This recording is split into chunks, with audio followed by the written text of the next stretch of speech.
Bismillahirrahmanirrahim. Assalamualaikum warahmatullahi wabarakatuh. Bismillah, walhamdulillah, wassalatu wassalamu ala rasulillah wa ala alihi wa sahbihi wa man wala amma ba'du. Pada kesempatan kali ini kita akan melanjutkan kajian kita terhadap ulumul Quran, di mana pada kesempatan kali ini kita akan membahas salah satu kajian yang sangat penting, yaitu tentang an-nasikh wal mansukh dalam ulumul Quran, atau ini adalah pengantar tentang nasikh, yang berarti penghapusan dan penggantian hukum dalam Al-Quran. Baik, sebelum kita membahas tentang nasikh dan mansukh atau nasakh dan mansukh, bahwasanya ilmu ini atau cabang ilmu ulumul Quran ini adalah salah satu cabang yang sangat penting dalam ulumul Quran. Karena tujuan daripada nasakh dan mansukh dalam Al-Quran itu, atau an-nasikh wal mansukh, itu adalah untuk maslahah, ya, untuk kemaslahatan bagi manusia.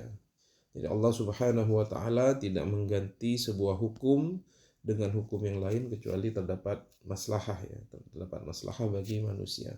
Maka di sini kita harus meyakini bahwasanya penggantian hukum yang ada dalam Al-Quran itu adalah tujuannya untuk maslahah atau kebaikan bagi manusia. Kemudian juga syariat yang diturunkan kepada baginda Nabi besar Muhammad SAW itu diturunkan secara bertahap. Nah, karena diturunkan secara bertahap, itu berbeda ketika syariat itu masih dalam proses diturunkan dan ketika syariat itu sempurna. Kalau sekarang syariat Islam sudah sempurna, sudah tidak ada lagi wahyu yang turun, sehingga memang ketika masa turunnya syariat itu, turunnya wahyu itu, banyak sekali kemudian terjadi penggantian hukum, karena itu disesuaikan dengan keadaan dan sesuai dengan maslahat yang ada pada zaman itu, ya. Jadi ada unsur kebutuhan dan kesiapan umat di sana. Karena berbeda, ya. Kita di sini sekarang umat Islam ini adalah umat yang sudah menerima hukum Islam dalam bentuk yang sudah sempurna. Adapun dahulu ketika ayat Al-Quran masih turun, syariat masih dalam tahap pembentukan, itu memang berbeda. Turunnya itu disesuaikan dengan maslahah dan juga kesiapan umat pada waktu itu, ya. Baik, langsung kita kepada definisi daripada nasakh, ya. Apa itu nasakh? Secara bahasa, nasakh itu artinya menghapus, bisa juga arti memindahkan dan juga menggantikan. Jadi ada ayat yang mengganti ayat lain, walaupun juga ini tidak seluruhnya adalah berbentuk Al-Quran mengganti Al-Quran yang lain. Dalam nasakh wal mansukh ini nanti pada slide selanjutnya akan dijelaskan bahwasanya ini juga terjadi kepada penghapusan hadis oleh hukum yang ada dalam hadis menggunakan Al-Quran, ataupun sebaliknya, begitu, ya. Jadi tidak harus ini di dalam Al-Quran, tetapi boleh nasakh dan mansukh ini misalkan menghapus hukum yang ada dalam sunnah menggunakan Al-Quran. Nanti akan sampai kita pada bagiannya, ya.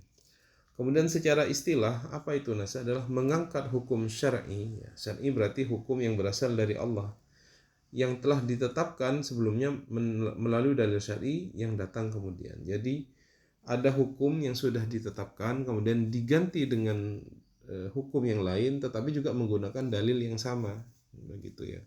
Jadi bukan kemudian menggunakan dalil di luar syariat. Yang mengganti itu adalah musyarri atau Allah Subhanahu wa taala. Bagaimana kita mengetahui nasikh dan mansukh ini? Yang pertama adalah melalui riwayat atau hadis-hadis baginda Nabi Muhammad SAW, ataupun riwayat yang berasal dari sahabat Nabi. Misalkan ada riwayat dalam sebuah hadis yang mengatakan, kuntu nahaitukum an ziyaratil kubur. Aku pernah melarang kalian melakukan ziarah kubur, ala fazuruha, namun sekarang hendaklah kalian boleh berziarah kubur. Nah, di sini kita mengetahui bahwasanya hal ini, penghapusan pelarangan ziarah kubur itu, kita ketahui dari hadis, ya, dari riwayatnya. Hadis itu bahasa lainnya adalah riwayat. Jadi ini kita katakan adalah riwayat ataupun hadis Nabi Muhammad SAW. Kedua, melalui ijma. Ya. Ijma itu kesepakatan umat Islam. Bahwasanya misalkan umat bersepakat bahwasanya ayat ini telah diganti dengan ayat itu juga boleh. Jadi selain menggunakan, karena ijma ini menjadi sumber hukum ya, sumber hukum dalam Islam. Tidak mungkin ulama melakukan ijma itu dalam kesesatan. Artinya apa yang sudah mereka tetapkan itu benar-benar berdasarkan kesimpulan melihat realitas yang ada. Kemudian yang ketiga, mengetahui urutan turunnya ayat. Maksudnya bagaimana? Kita melihat ayat yang mana yang turun di awal, kemudian mana yang turun di akhir. Kita lihat yang di awal ayat apa, turun yang akhir apa. Berarti yang di awal kalau kemudian hukumnya diganti menggunakan ayat yang turun kemudian, maka itu mengidentifikasikan terjadi nasikh dan mansukh. Itu teman-teman. Jadi ini 3 cara, yaitu pertama melalui hadis Nabi, kemudian ijma, dan juga mengetahui tertib urutan ayat itu. Kemudian sekarang macam-macam nasakh atau apa saja bentuk-bentuk nasakh yang ada dalam Islam. Pertama adalah nasakh Al-Quran dengan Al-Quran. Jadi Al-Quran diganti dengan Al-Quran. Contoh perubahan kiblat dari Baitul Maqdis. Fawalli wajhaka syatral masjidil haram. Jadi ada ayat yang menerangkan bahwasanya umat Islam hendaklah menghadapkan kiblat itu kepada Masjidil Haram. Itu ayat yang turun pertama dengan Al-Quran, kemudian diganti dengan Al-Quran juga. Jadi ini maksudnya adalah menghapus ayat yang ada dalam Al-Quran dengan ada yang ada Al-Quran. Kemudian yang kedua, mengganti ayat yang ada dalam Al-Quran dengan hadis Nabi Muhammad SAW. Nah, di sini terjadi pendapat. Sebagian memperbolehkan, sebagian tidak memperbolehkan. Kelompok yang memperbolehkan ini beranggapan bahwasanya baik Al-Quran ataupun hadis ini sama-sama berasal dari Allah Subhanahu wa Ta'ala.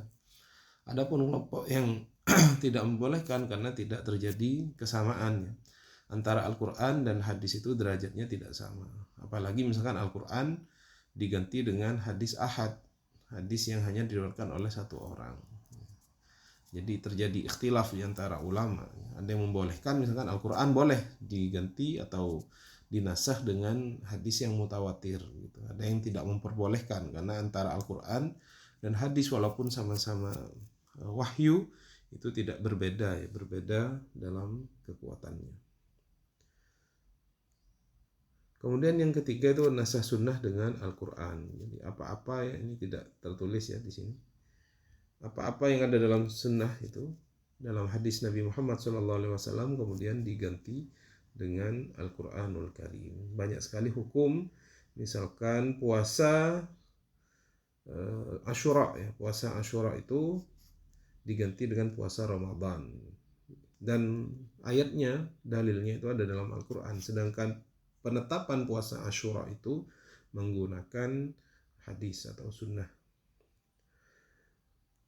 Itu yang kita pelajari dari macam-macam nasakh. Jadi nasakh Al-Quran dengan Al-Quran, Al-Quran dengan hadis atau sunnah, dan nasakh sunnah dengan Al-Quran. Jadi bukan hanya Al-Quran dengan Al-Quran, tapi juga bisa nasakh itu terjadi antara Al-Quran dan hadis Nabi Muhammad SAW. Kemudian hikmah nasakh. Hikmah nasakh adalah yang pertama adalah menjaga maslahat manusia. Ya. Tentunya Allah Subhanahu wa Ta'ala yang paling paham tentang maslahat ini. Sehingga Allah paling mengetahui kebutuhan umat. Sehingga Allah Subhanahu wa Ta'ala ketika melihat ada maslahat itu segera merubah hukum di situ. Kemudian ada yang kedua adalah perkembangan pensyariatan. Jadi dalam fase pembentukan hukum atau dakwah dalam Islam itu memang ada perkembangan teman-teman ya. Seperti yang kita ketahui tadi di awal saya sudah jelaskan, berbeda antara fase ketika hukum Islam itu terbentuk ataupun fase sudah sempurna yang kita rasakan sekarang ini. Yang ketiga ujian bagi mukallaf. Maksudnya ujian bagaimana? Kita taat enggak? Kita sabar enggak terhadap terhadap hal ini, bahwasanya memang ada ketentuan-ketentuan yang kemudian dirubah dalam Al-Quran itu. Kemudian yang terakhir, setelah kita mengetahui hikmahnya yang berupa maslahat dan juga perkembangan pensyariatan dan juga ujian bagi mukallaf, terakhir kita bahas tentang contoh nasah ya. Misalkan nasah hukum iddah selama 1 tahun ini diganti dengan 4 bulan 10 hari. Iddah itu adalah masa tunggu bagi perempuan yang dicerai ataupun suaminya meninggal untuk bisa kemudian dia berdiam diri terlebih dahulu, tidak boleh keluar dari rumah, tidak boleh berhias dan lain-lain. Awalnya adalah selama 1 tahun, kemudian dinasah atau diganti dengan ayat Al-Baqarah 234 yang iddahnya itu hanya selama 4 bulan 10 hari. Kemudian ayat rajam ya. Ayat rajam ini tidak secara lafaz tidak terdapat lagi dalam mushaf ya. Tidak ada dalam mushaf ya. Tapi hukumnya ada, hukumnya sampai sekarang ada. Yang bunyinya ayat rajam itu adalah asy-syaikhu wasy-syaikhatu idza zanaya farjimuhuma albattah nakalan minallah wallahu azizun hakim. Nah, ayat ini sudah tidak ada. Asy-syaikhu wasy-syaikhatu ini tidak ada, tetapi hukum rajam itu dalam Islam tetap ada. Nah, jadi ini adalah contoh-contoh nasah, baik itu yang ayat rajam ataupun ayat tentang iddah ya bagi perempuan yang ditinggal mati oleh suaminya ataupun yang dicerai oleh suaminya selama 4 bulan 10 hari. Oh, ini yang ditinggal mati ya, yang tinggal wafat, maaf. Kalau dia dicerai biasa itu hanya salah satu quru ya, maaf, hanya 3 quru. Quru itu nanti ulama berbeda pendapat. Ada yang mengatakan itu adalah suci, 3 kali sucian masa tunggunya atau 3 kali haid begitu ya. Baik, ini yang bisa dijelaskan tentang nasah dan mansuh. Kita sudah bahas tadi dari awal tentang definisinya, kemudian macam-macamnya, kemudian hikmahnya, dan terakhir contohnya. Mudah-mudahan bisa dipahami. Kita akhiri. Wassalamualaikum warahmatullahi wabarakatuh.